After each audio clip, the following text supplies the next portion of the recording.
ચલો આપણે જે પહેલું ચેપ્ટર જે કમ્પ્લીટ કર્યું એ પહેલા ચેપ્ટરમાં અમુક સારા દાખલાઓ છે, બરાબર. એ કોમ્પિટિટિવ લેવલે તમારે કામ લાગે એવા છે, એટલે હું તમને ગણાવું છું.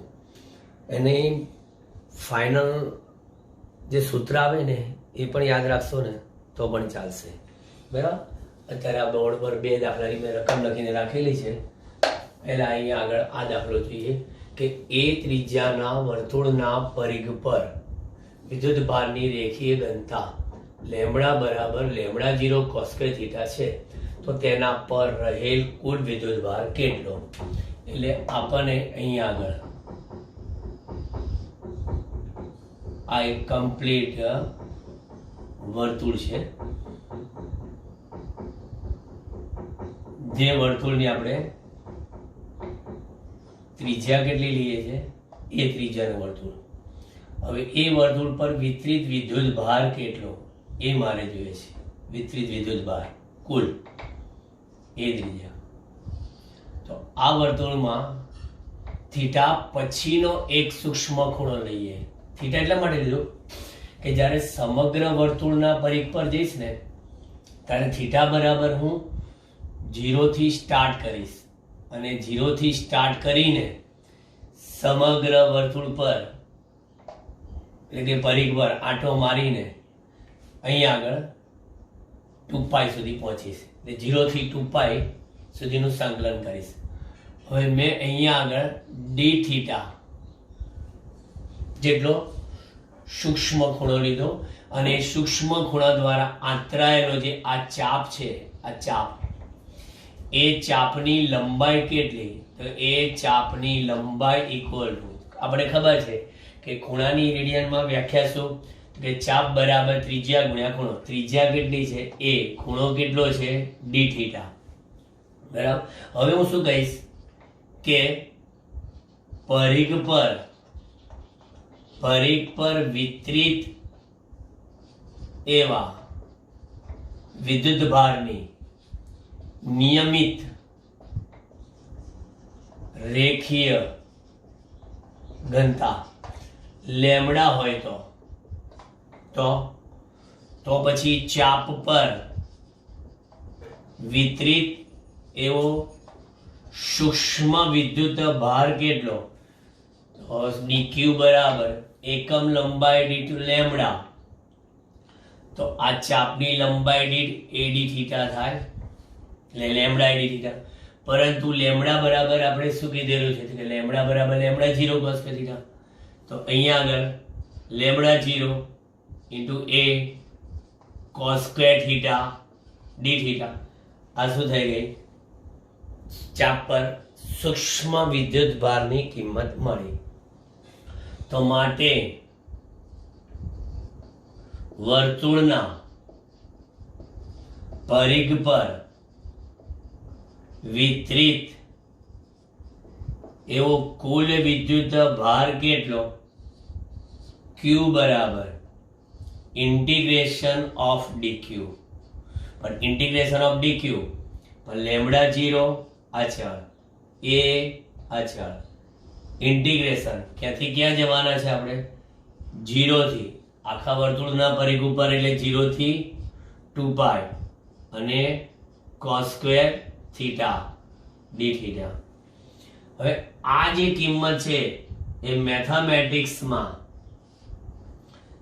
નિયત સંકલન કરશો તો એની કિંમત આપણને કેટલી મળે છે? પાઈ. આના બરાબર પાઈ.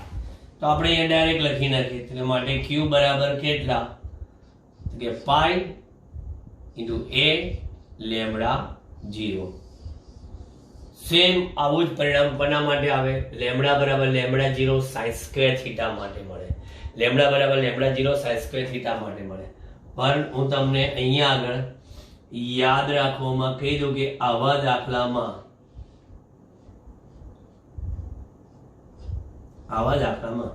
તમને લેમડા બરાબર લેમડા 0 સાઇન સ્ક્વેર થીટા માટે Q બરાબર પાઈ એ લેમડા 0 જ મળે.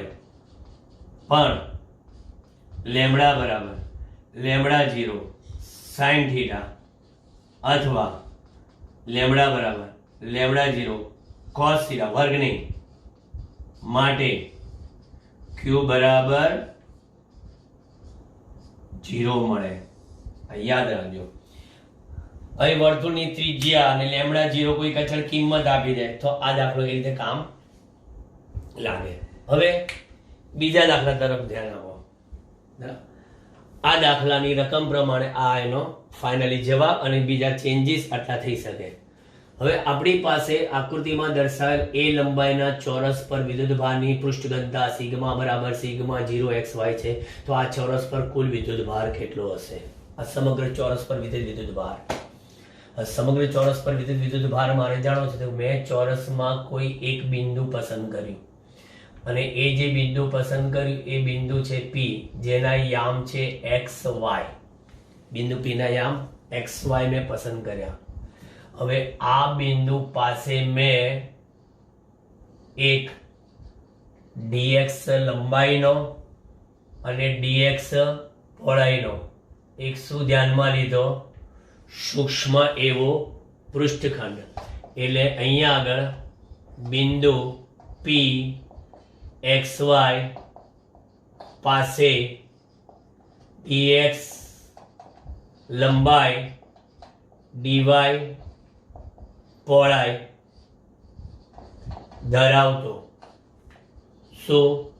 સૂક્ષ્મ પૃષ્ઠખંડ ધ્યાનમાં લીધા. હવે અહીંયા સમતલીય વિતરણ છે. આ રેખીય વિતરણમાં મેં તમને કીધેલું કે નિયમિત હોય તો આપણે સીધી તીરાસી હોય બરાબર, પણ કોઈ વિધેય આપે તો આપણે સંકલન કરવું પડે. એવું આમાંય પણ છે કે કોઈ વિધેય આપ્યું છે સિગ્મા બરાબર સિગ્મા 0 xy. અહીં આગળ વિદ્યુતભારની પૃષ્ઠ ઘનતા કેટલી છે? સિગ્મા. તો માટે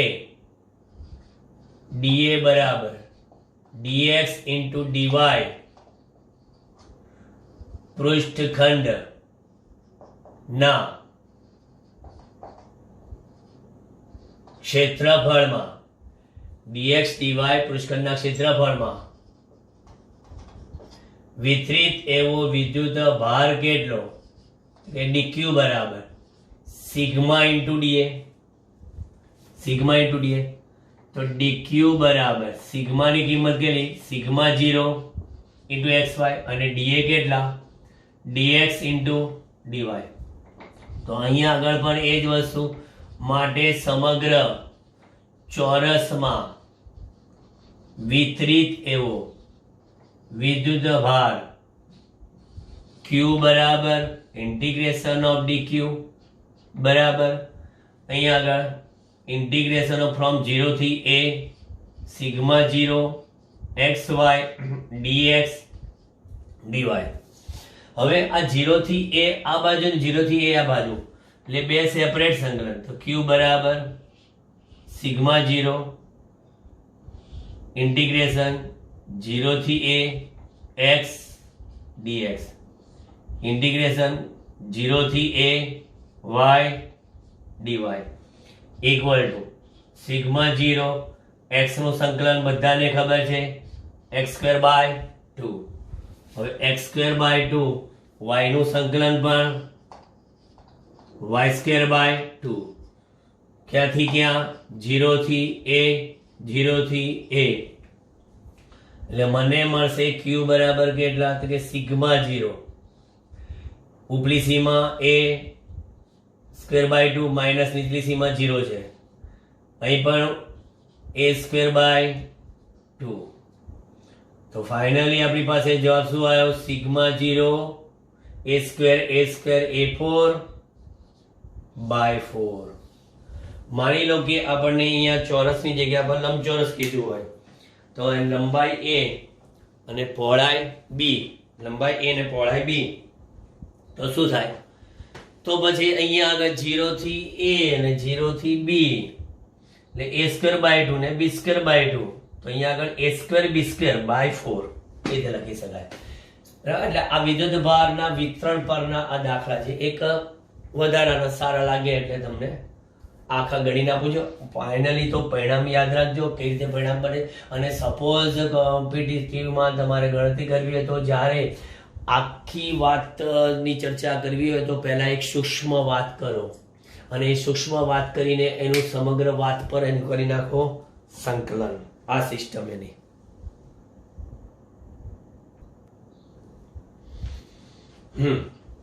હવે બીજો દાખલો જો, એની રકમ જો.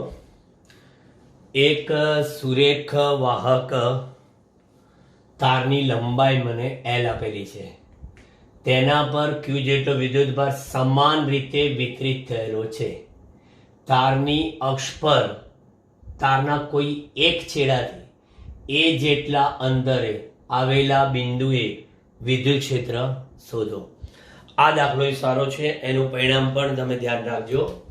અહીંયા તારની જાડાઈ અવગણવાની છે, એટલે આપણે અહીંયા આવો એક તાર લઈશું, એકદમ આમ,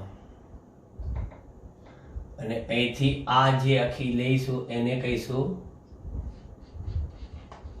આ તારની અક્ષ. હવે આ તારમાં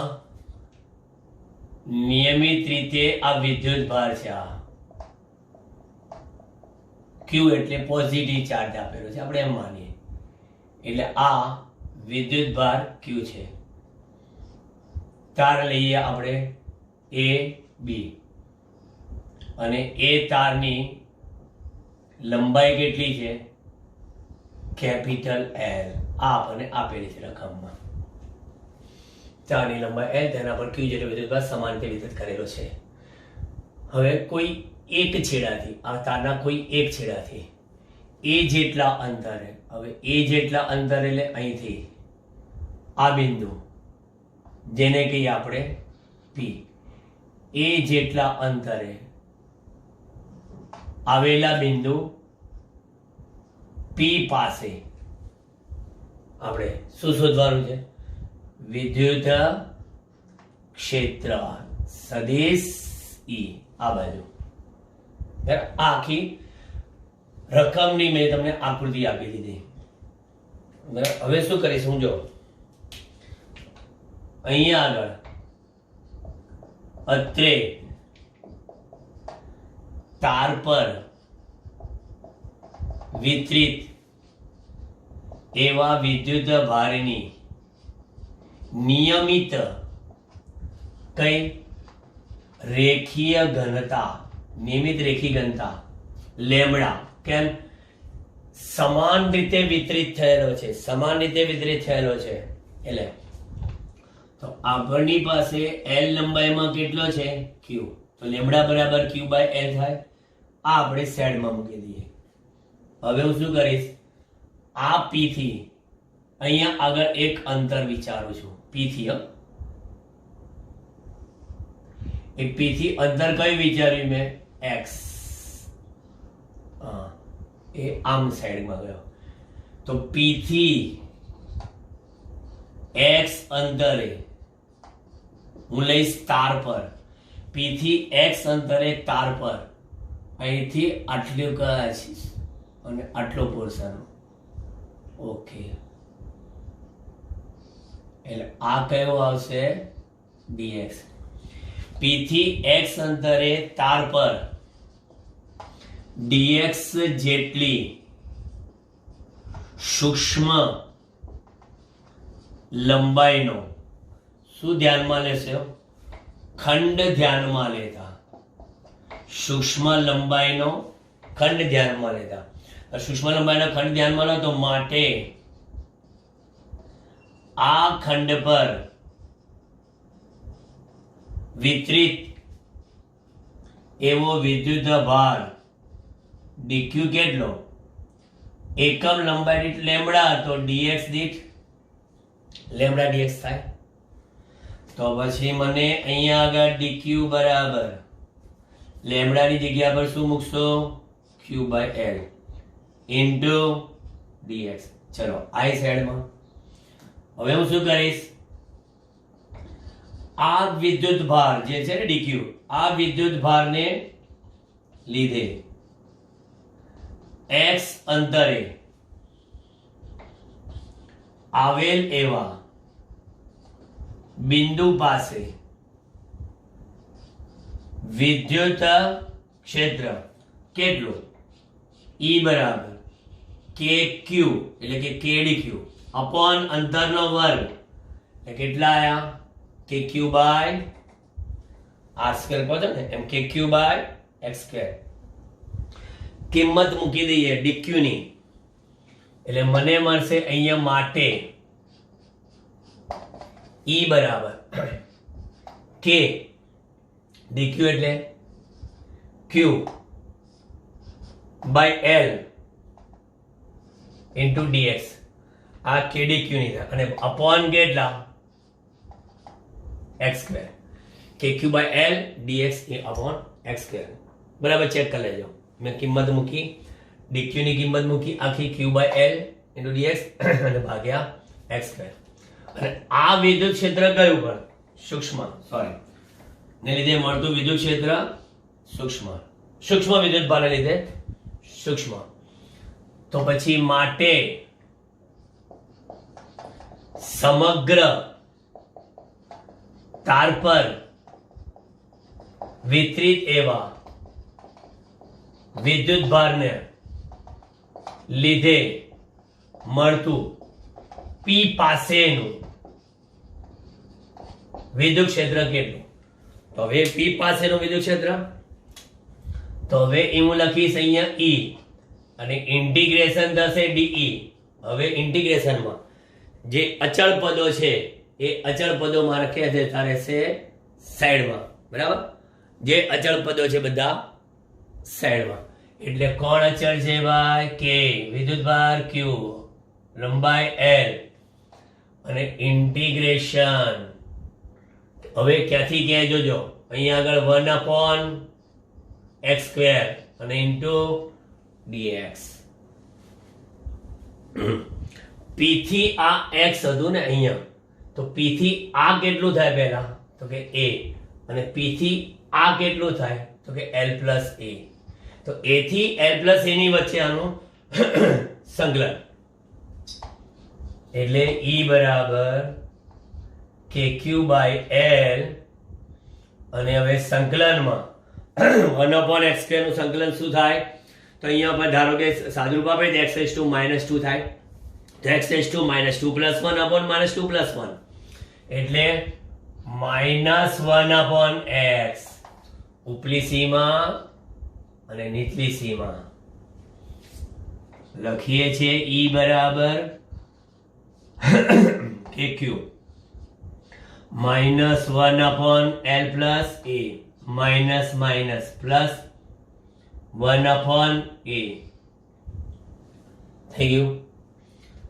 હજી લખીએ સાદુરૂપ E બરાબર KQ by L. અહીંયા a અહીંયા L plus a લસા નીકળ્યા minus a plus L plus a એટલે કેન્સલ ગયા a કેન્સલ અને પછી L પણ કેન્સલ. તો E બરાબર શું આવશે? KQ upon a into L plus a. દિશા કઈ? B થી P ની દિશામાં. B થી P આ પ્લસ છે એટલે માઇનસ હતો અહીંયા P થી B ની દિશામાં આવે એટલે KQ upon a into L plus a. બરાબર? આખો દાખલો જોઈ લો, બરાબર સમજી લો. બહુ સારો દાખલો છે. હવે માની લો કોઈ કહે છે ને કે આ તો તમારા તાર ઉપર વિતરિત એવો વિદ્યુતભાર છે ને. હવે તમને પરીક્ષામાં શું કરે કે બધા પરિણામ યાદ રાખો. વિતરિત એવા વિદ્યુતભારની કિંમત આપી દે, તારની લંબાઈ આપી દે અને એના છેડાથી અંતર આપી દે તો મળી જાય. પણ ધારો કે તમે વિચાર કરો કે આ તાર નાનો નાનો નાનો નાનો નાનો નાનો એકદમ શું વિચાર દઈએ? સૂક્ષ્મ એટલે ટેન્ડ્સ ટુ 0. ટેન્ડ્સ ટુ 0 લઈ લઈએ. બરાબર? હવે સપોઝ આપણે અહીંયા આગળ આ કિસ્સામાં એવું કહું કે આ A જે છે એ બિંદુ is a very much greater than L, અથવા L tends to 0 એટલે સૂક્ષ્મ નાનો, બરાબર. તો પછી આ પરિણામ શેમાં આવી જાય? તો કે E બરાબર KQ બાય આ 0 લઈ લો અને આની સાપેક્ષે આને ઉગાડવામાં આવે. શું આવ્યું? બિંદુઓ જેવા વિદ્યુત ભારના લીધે આપેલા કોઈ બિંદુએ મળતો વિદ્યુત ક્ષેત્રનું સૂત્ર. ચલો, મસ્ત દાખલો છે. આનું પણ પરિણામ યાદ રાખજો. રકમ આપેલી છે. યામ પદ્ધતિના ઉગમ બિંદુ પાસે એક્સ અક્ષની સાથે થીટા કોણ બનાવતી આર ત્રિજ્યાની વર્તુળાકાર ચાપ પર લેમ્બડા જેટલી નિયમિત રેખીય વિદ્યુતભાર ઘનતા ધરાવતો વિદ્યુતભાર રહેલો છે. તો આ ઉગમ બિંદુ પર આ વિદ્યુત ભારના કારણે ઉદ્ભવતું વિદ્યુત ક્ષેત્ર શોધો. આપણને અહીંયા આગળ એ લોકોએ શું આપ્યું છે તમે જો. અહીંયા યામાક્ષ પદ્ધતિ પહેલા જોઈ લઈએ. આ આપણી પાસે યામાક્ષ પદ્ધતિ OXY, એમાં આ રીતના ચાપ છે જે આર ત્રિજ્યાનો અને કેટલો ખૂણો બનાવતો છે? તો કહે છે આર ત્રિજ્યાનો થીટા, એક્સ અક્ષ સાથે થીટા કોણ બનાવતી આર ત્રિજ્યાની વર્તુળાકાર ચાપ. આખી આ વર્તુળાકાર ચાપ થોડી વ્યવસ્થિત બતાવીએ.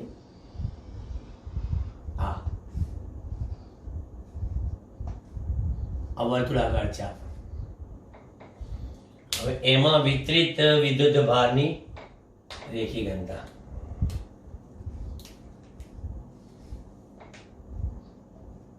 Plus plus plus plus plus plus plus plus આ રીતના. આ વિદ્યુત ભારની રેખીય ઘનતા કેટલી છે? નિયમિત છે એટલે લેમ્બડા જેટલી આપણે આપી દીધી, બરાબર. હવે કોઈ પણ સંજોગોમાં જ્યારે વિદ્યુત ક્ષેત્ર શોધવું હોય ને, બરાબર, તો પહેલા આપેલા ચાપ પર એક સૂક્ષ્મ ખંડ લેવો પડે. સૂક્ષ્મ ખંડ. તો એ સૂક્ષ્મ ખંડ હું ક્યાંથી લઈશ?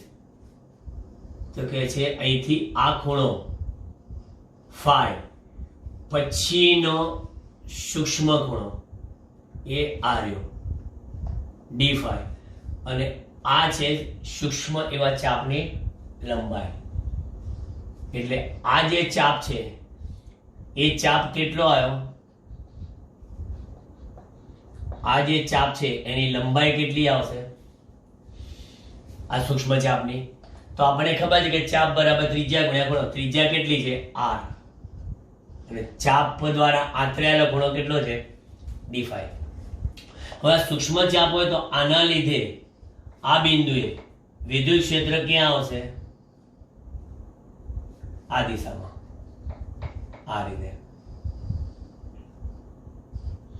એટલે પહેલું, બીજું ને ત્રીજું, ત્રીજા ચરણમાં મને વિદ્યુત ક્ષેત્ર મળી ગયું. ત્રીજા ચરણમાં એટલે આપણે અહીંયા આગળ આ જે ખૂણો છે ફાઈ, તો આ ખૂણો પણ હું કેટલો કરીશ? ફાઈ. એટલે કે આ બહુ સૂક્ષ્મ છે. એટલે તો આ ડી5 ના બે ડીઈ ના બે ઘટકો બનશે. મને ડીઈ ના બે ઘટકો,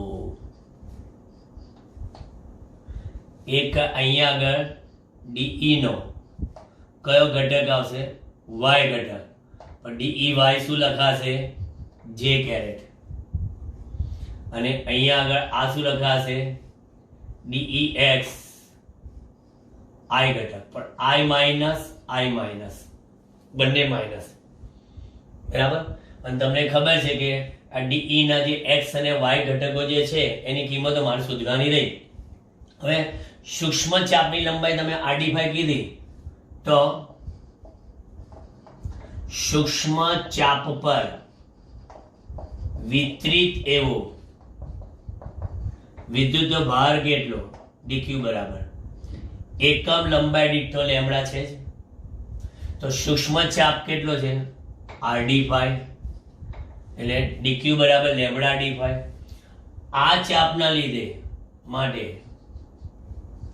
આ ચાપ પર વિતરિત એવા વિદ્યુત ભારને લીધે કેન્દ્ર એટલે કે O પાસે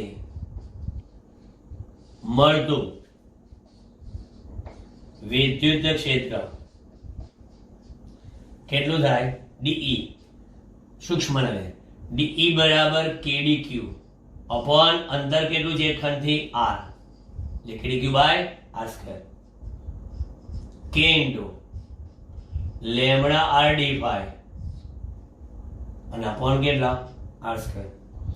તો યાદ રાખો કે મને dE ની કિંમત કેટલી મળે તો dE ની કિંમત k ઇન્ટુ લેમડા એક r કેન્સલ d5 અપોન કેટલા r². હવે મને જે બે ખંડ ઘટકો પાડે છે ને dE ના એ બે ઘટકો એટલે હવે આકૃતિ પરથી સદિશ dE ના બે ઘટકો વિચારતા આકૃતિમાં dE ના બે ઘટકો વિચારતા તો કયા બે ઘટકો વિચારો તો તમે dE નો x ઘટક dEx તો dEx બરાબર i દિશામાં છે અને આ dE નો કયો માઈનસ dE ખૂણાને અડકીનો રહેલો ઘટક cos phi પર કઈ દિશામાં ઋણ x એટલે થઈ ગયું ઋણ x minus dE cos phi અને બીજો ઘટક કયો y ઘટક dEy તો dEy બરાબર એ પણ minus dE sin phi j caret એ minus sin phi j caret સમજો dE cos phi dE sin phi તો પછી ફાઇનલી dE બરાબર શું તો કે dEx વત્તા dEy તો dE બરાબર શું તો dEx એટલે minus dE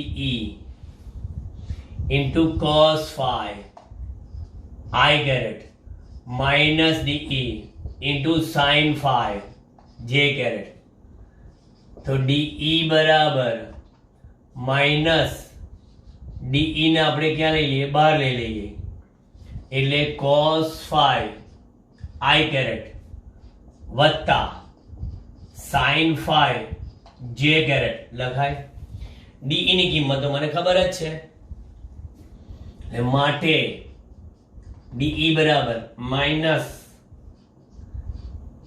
k lambda upon કેટલા r² into d5 k lambda upon r² ની સોરી એક r કેન્સલ થઈ જશે ને હા k lambda upon r k lambda upon r d5 cos phi i caret sin phi j caret ખંડનું કામ પતી ગયું હવે સંકલન તો માટે O પાસે મળતું કુલ વિદ્યુત ક્ષેત્ર હવે આ જે પરિણામ આવે ને ધ્યાન રાખજો કુલ વિદ્યુત ક્ષેત્ર એટલે E બરાબર ઇન્ટિગ્રેશન ઓફ dE કરવાના છે બસ તો O પાસે મળતું વિદ્યુત ક્ષેત્ર E બરાબર minus k lambda by r ને રાખો સાઈડમાં અને અહીંયા આગળ ઇન્ટિગ્રેશન ઓફ cos phi લઈ લો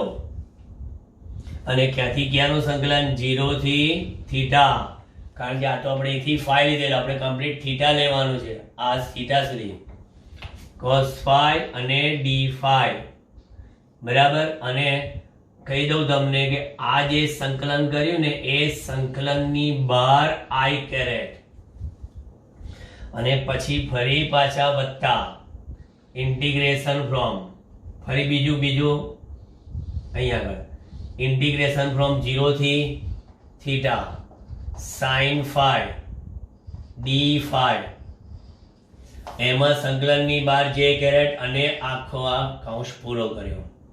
ચાલો E બરાબર minus k lambda by R, અહીંયા બ્રેકેટમાં cos phi નું સંકલન તો કે છે કે sin phi, ઉપલી સીમા અને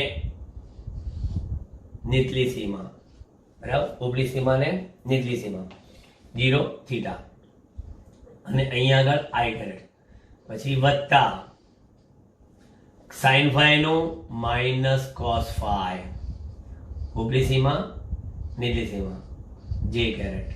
ચાલો હવે અહીંયા સદિશ E બરાબર minus k lambda by r બ્રેકેટમાં sin phi માં ઉપલી સીમા sin theta minus sin 0 I caret વત્તા minus cos theta minus minus plus cos 0 જે કેરેટ, એટલે E બરાબર આ તો 0 થઈ ગયું તો minus k lambda by r sin theta I caret અને પછી અહીંયા આગળ આ માઇનસ આ 1 માઇનસ cos થીટા થશે અહીંયા આગળ, પણ આ માઇનસ અંદર લેશો એટલે પ્લસ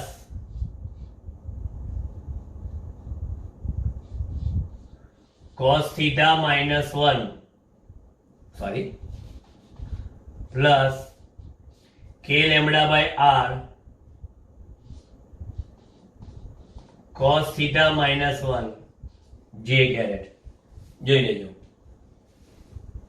કારણ કે આખી આ જે તમને મેં લખ્યું ને એ અહીંથી આ અને અહીંથી આ કૌંસમાં છે, કારણ કે આપણે કે લેમ્બડા બાય આર બહાર કાઢે છે. Minus k lambda by r sin theta sin 0 બરાબર 0 અને આ 1 માઇનસ cos થીટા, પણ આ માઇનસ અંદર લઈ લીધા, બરાબર, એટલે plus k lambda by cos theta minus 1. હવે તમે વિચાર કરો કે આ જે પરિણામ છે, હવે થીટા બરાબર કોઈ 90 આપે, 45 આપે, 60 આપે, દરેક માટે તમને કામ લાગી શકે. બહુ મસ્ત દાખલો છે, માત્ર પરિણામમાં રસ રાખો. પરિણામ છે અંતિમ.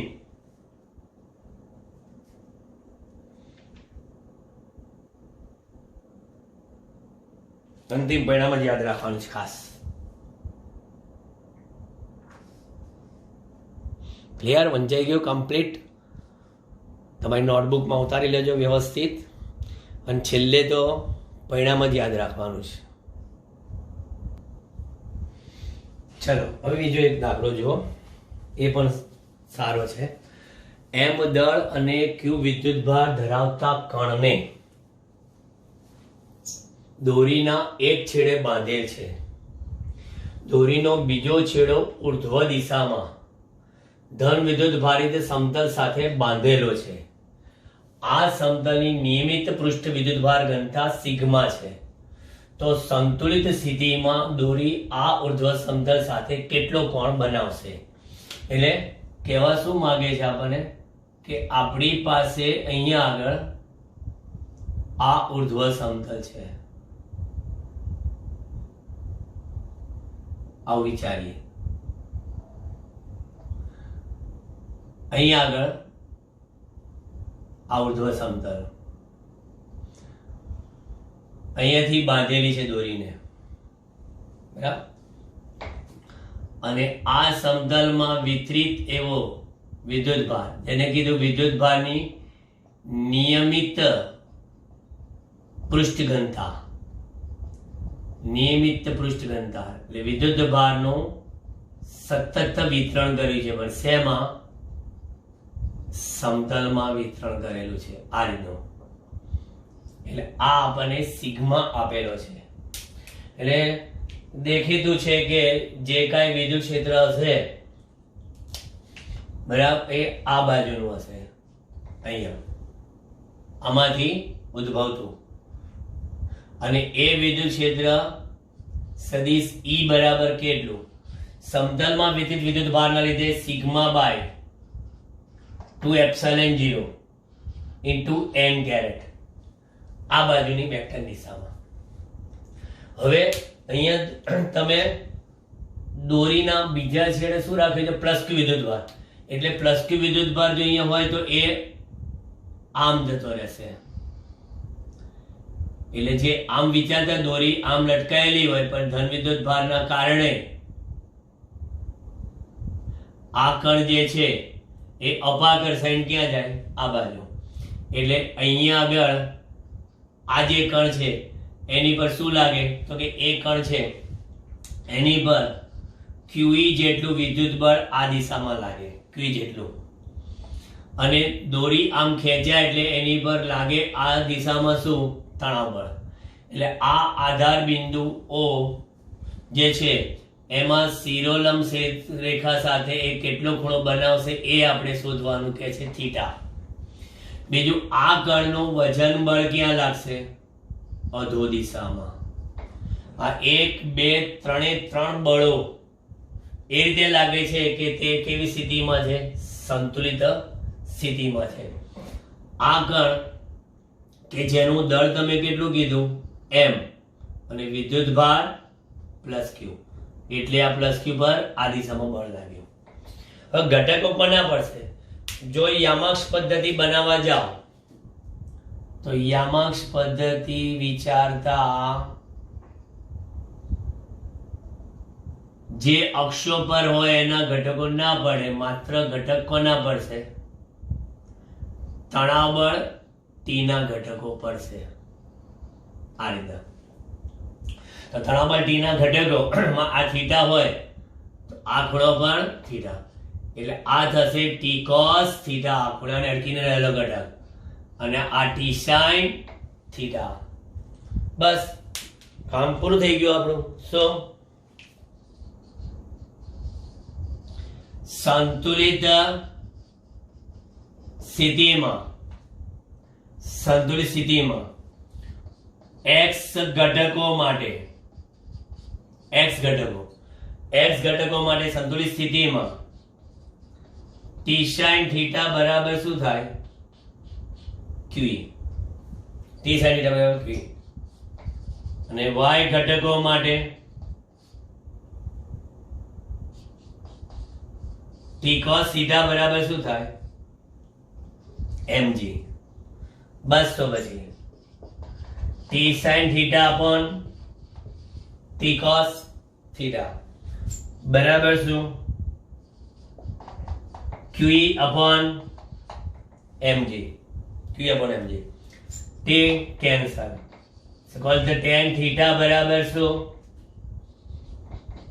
કે QE upon mg. તો બનાવેલ ખૂણો થીટા બરાબર શું, tan inverse QE upon mg. હવે તમને થશે કે છેક સુધી એની કિંમત ના મૂકી. હવે આ ધારો કે પ્લસ હોય તો ઉદ્ભવતું, માઇનસ હોય તો આમ, પણ ધારો કે આ વિદ્યુત ક્ષેત્ર કોઈ અન્યના કારણે ઉદ્ભવતું હોય તો એ મૂકવાનું રહે ખાલી. તો હવે અહીંયા ફાઇનલી આપણે જે આકૃતિ આપી છે એના મુજબ તો Q into E, E એટલે સિગ્મા,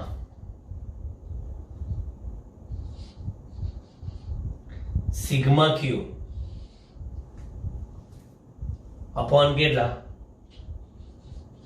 એપ્સિલોન 0 mg. બરાબર. સિગ્માની કિંમત અને ઓકે 2 છે, સિગ્મા બાય 2 એપ્સિલોન 0. હા, sigma Q upon 2 epsilon 0 mg. આ આપણો ફાઇનલી જવાબ છે. આ પણ સારો દાખલો. છેલ્લે પરિણામ જ યાદ રાખવાનું રહ્યું.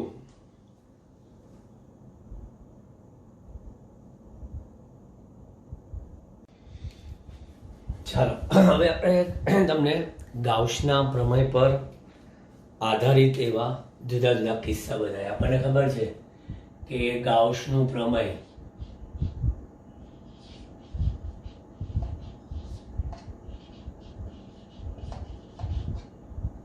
શું હતું આપણી પાસે કે કોઈ બંધ પૃષ્ઠ સાથે સંકળાયેલ કુલ વિદ્યુત ફ્લક્સ તે પૃષ્ઠ વડે ઘેરાતા કુલ વિદ્યુત ભાર અને એપ્સિલોન 0 ના ગુણોત્તર બરોબર હોય છે. એક કિસ્સો હું એવું બતાવું. મારી પાસે આ બંધ પૃષ્ઠ છે, ગમે તે આકારનું હોય, આપણે કીધું એમાં મૂકેલો છે આવો એક ડાયપોલ. તો પછી આની સાથે સંકળાયેલ ફ્લક્સ કેટલું? તો અહીં સિગ્મા ક્યુ કેટલો થશે કે સિગ્મા ક્યુ બરાબર 0. સિગ્મા ક્યુ બરાબર 0 તો પછી ફાઈ બરાબર કેટલા થાય? 0 જ થાય. એટલે ડાયપોલના લીધે અહીંયા આગળ ગાઉસના પ્રમેયથી વિદ્યુત ક્ષેત્ર મળતું નથી. અમે ગાઉસનું પ્રમેય વ્યસ્ત વર્ગના નિયમ પરથી આવે છે અને ડાયપોલ વિદ્યુત ક્ષેત્ર વ્યસ્ત વર્ગનો નિયમ પરથી નથી. પછી બીજું જોઈએ, આ મારી પર વિદ્યુત ભાર, આ Q1, Q2, Q3. તો અહીંયા આગળ સિગ્મા ક્યુ કેટલા? તો સિગ્મા ક્યુ Q1 વત્તા Q2 માઇનસ Q3. તો પછી ફ્લક્સ ફાઈ કેટલું? Q1 plus Q2 minus Q3 divided by epsilon 0. ચલો આ પણ આપણી પાસે ક્લિયર છે. આ જુદા જુદા કિસ્સા બતાવ્યા. હવે સમાન એવા વિદ્યુત ક્ષેત્રમાં અર્ધગોળાકાર પદાર્થ, અર્ધગોળાકાર પદાર્થની વક્ર સપાટી સાથે સંકળાયેલ એવું ફ્લક્સ. આ પણ ખાસ અગત્યનો મુદ્દો છે. જોજો, મારી પાસે અર્ધગોળાકાર સપાટી,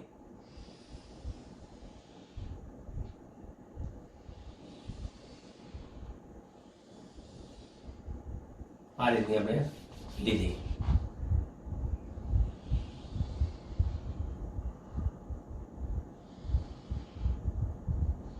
કેપિટલ આર ત્રિજ્યાની, બરાબર. લાલ પેન લઈએ આપણે. વિદ્યુત ક્ષેત્ર બતાવીએ.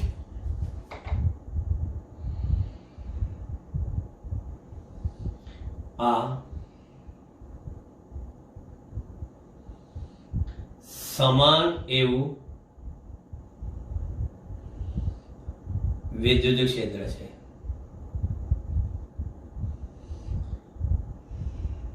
આપણે ખબર છે સમાન એવું વિદ્યુત ક્ષેત્રમાં ક્ષેત્ર રેખાઓ કેવી? પરસ્પર સમાંતર અને એકબીજાથી સમાન અંતરે.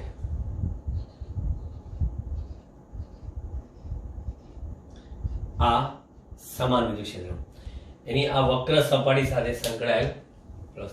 તો આમાં તો જો જેટલું દાખલ થાય છે એટલું બહાર નીકળે છે.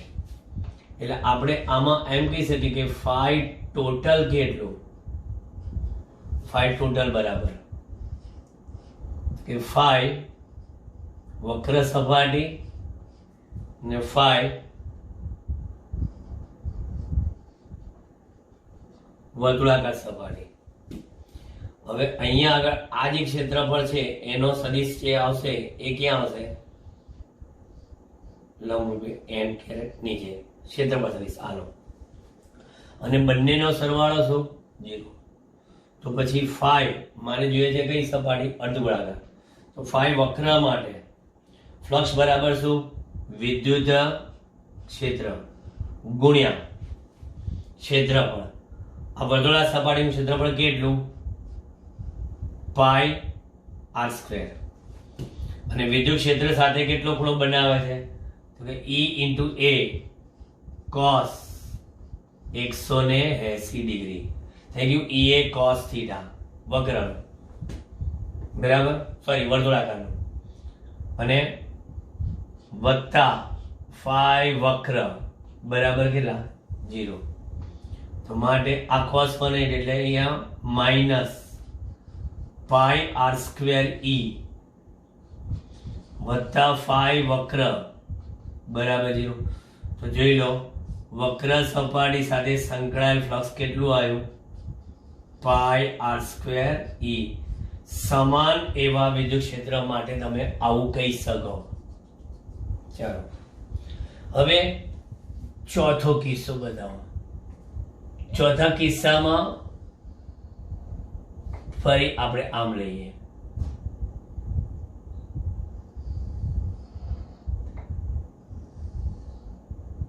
પણ શું કહે છે આ કિસ્સો? અસમાન વિદ્યુત ક્ષેત્ર જોઈશે મારે અહીંયા આગળ ચોથામાં. અસમાન એવા વિદ્યુત ક્ષેત્રમાં, અસમાન એવા વિદ્યુત ક્ષેત્રમાં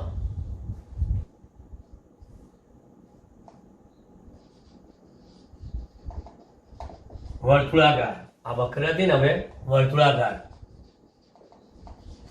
સપાટી સાથે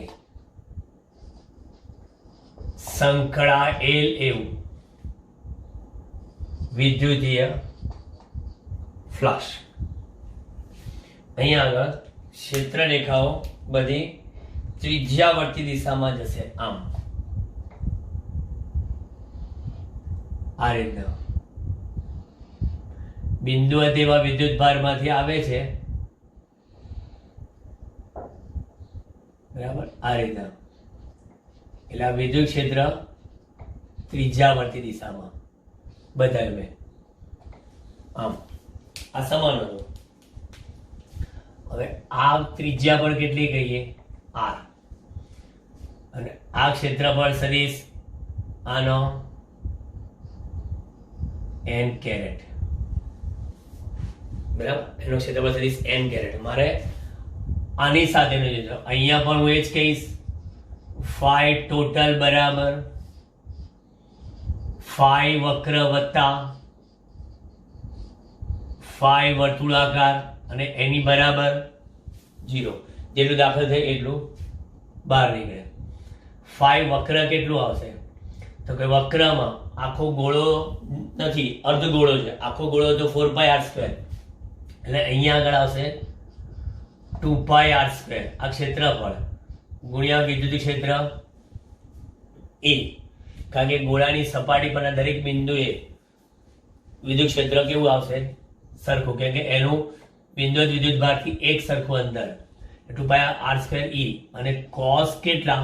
તો કે cos 0 વત્તા મારે જોઈએ છે phi વર્તુળાકાર સપાટી બરાબર 0.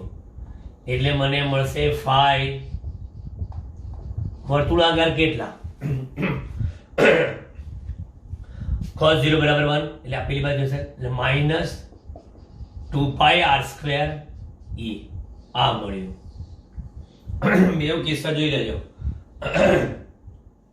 એકમાં મેં સમાન વિદ્યુત ક્ષેત્રમાં મૂક્યું છે, બીજામાં મેં અસમાન વિદ્યુત ક્ષેત્રમાં મૂકેલું છે, બરાબર. હવે પાંચમામાં આપણે, મારી પાસે આવો એક સમઘન છે. આ સમઘન,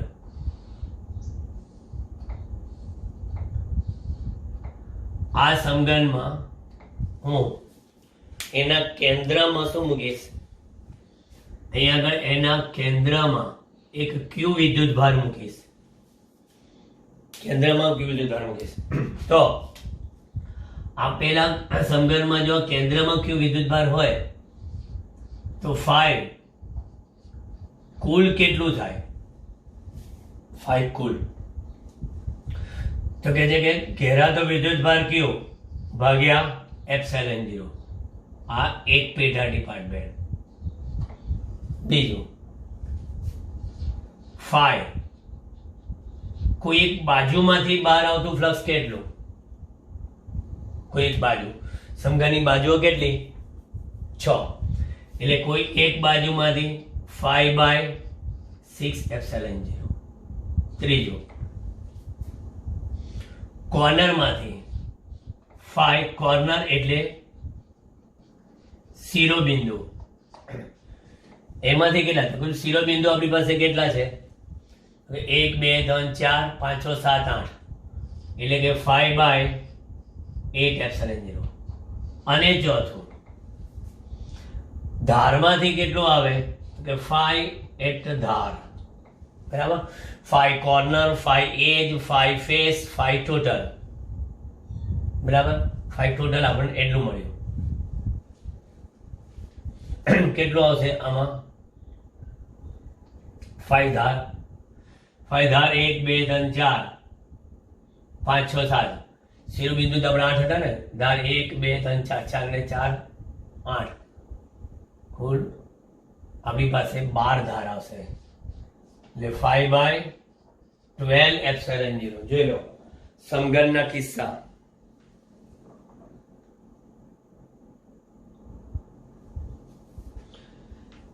એક જ કોર્નરમાં નથી મૂક્યું મેં, અહીંયા જ મૂક્યું, એના બધા કિસ્સા છે. પણ ધારો કે મારી પાસે આ સમઘનમાં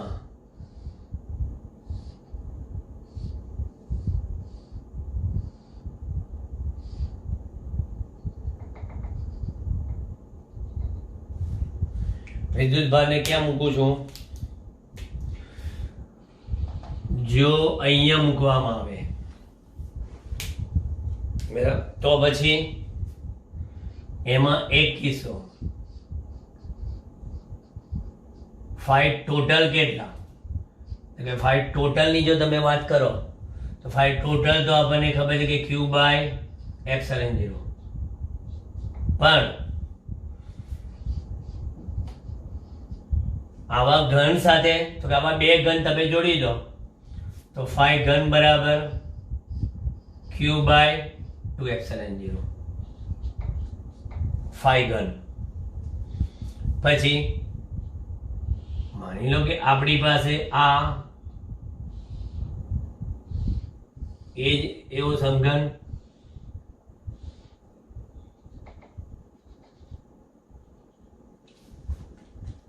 પર વિદ્યુત ભારને ક્યાં મૂક્યો? કોર્નર પર. વિદ્યુત ભારને કોર્નર પર મૂક્યો. કોર્નર પર મૂકે એની આકૃતિ જો આપેલી છે આમાં.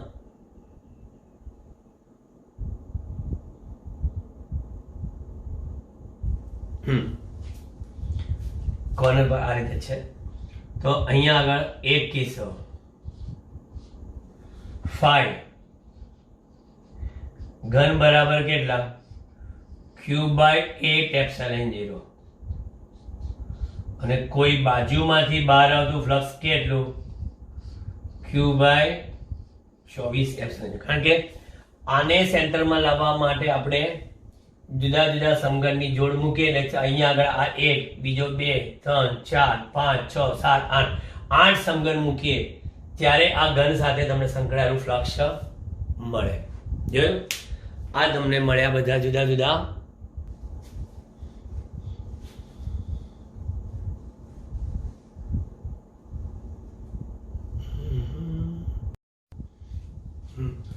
મને જો આ લાઈવ વિડીયોમાં એક ચેટ આવ્યો મારી પર કે સર તમે જે આ બે કિસ્સા કીધા મને બરાબર, એમાં ડાયરેક્ટ સ્ટેપ કેવી રીતે આવ્યું? મીન્સ કે કેવી રીતે ખબર ના પડી આ સ્ટેપમાં?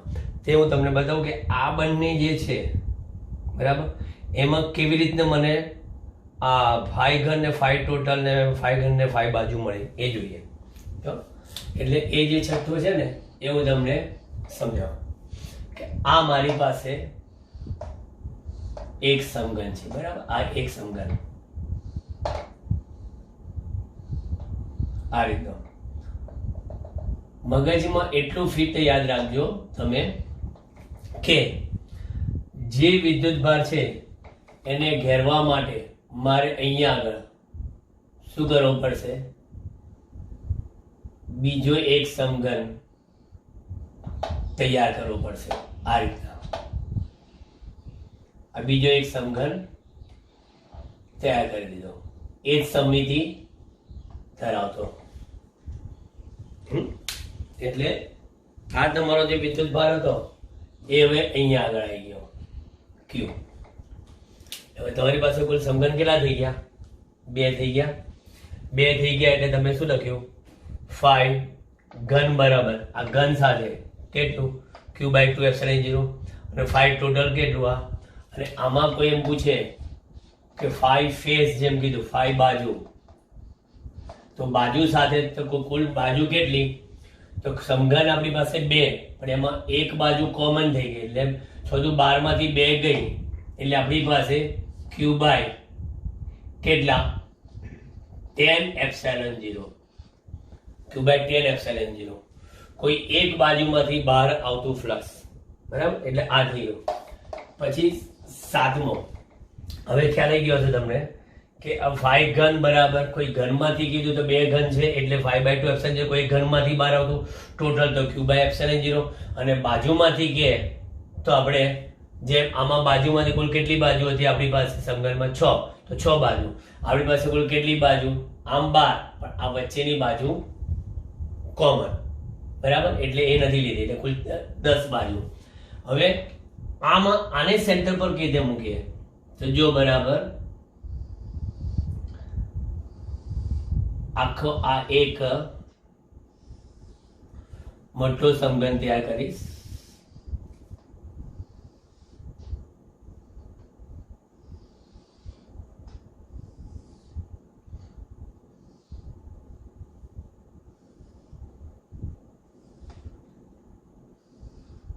આગળ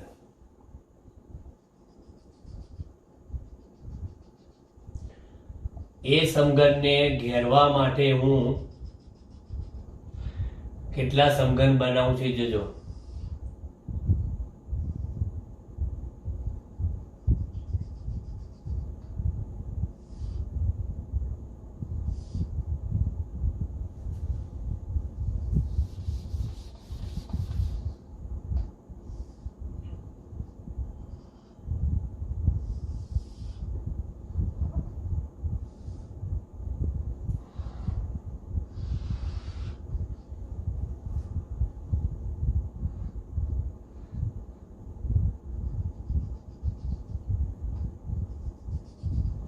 જોજો આકૃતિમાં બરાબર ધ્યાન આપજો. અત્યારે હું દોરવામાં પડ્યો છું એટલે બોલવાનું કામ મારું બંધ છે. કેમેસ્ટ્રીમાં તમને NaCl નું બંધારણ સાહેબ દોરાવતા હતા ને, એ તો આખા સમઘન તમારો ઓરિજિનલ જે સમઘન છે ને એ તો ક્યાંય ખોઈ ગઈ. જો ઓરિજિનલ સમઘનને હું તમને બતાવી દઉં ક્યાં તો તમારો એ આ તમારો ઓરિજિનલ સમઘન.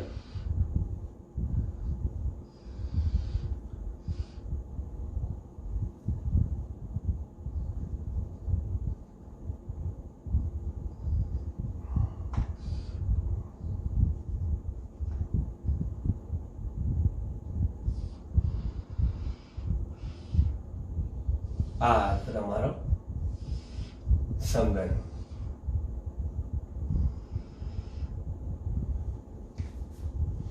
અને એના શિરોબિંદુ પર આપણે કીધું ને વિદ્યુતભાર એટલે આ રહ્યો.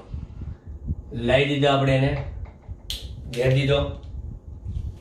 આખા સમઘનને આપણે ઘેરવા માટે આવી રીતે આકૃતિ તૈયાર કરી.